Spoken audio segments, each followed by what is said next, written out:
rights restored unless you jump through some very severe bureaucratic hoops and wait an undue amount of time. Florida is the worst in the country when it comes to disenfranchisement of nonviolent offenders.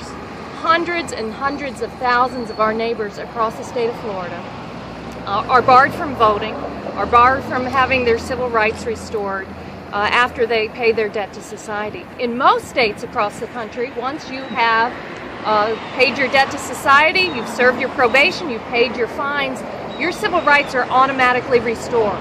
Well, here in Florida, for decades and decades and decades, we have had a policy that in operation simply bars people from getting their civil rights back.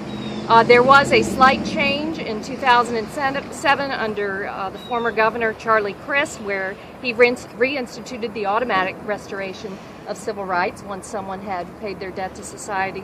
But unfortunately, it was reinstituted under the current governor and cabinet.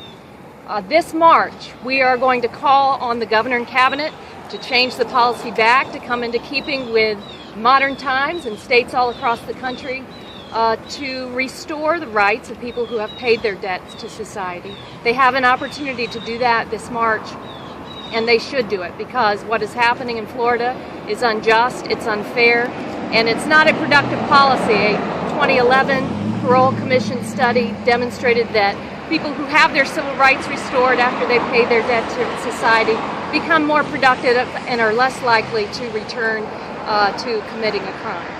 So I'd like you to hear from experts in the field that have been working on this for a number of years. First, I'll turn it over to retired U.S. Army Colonel Mike Fenninger.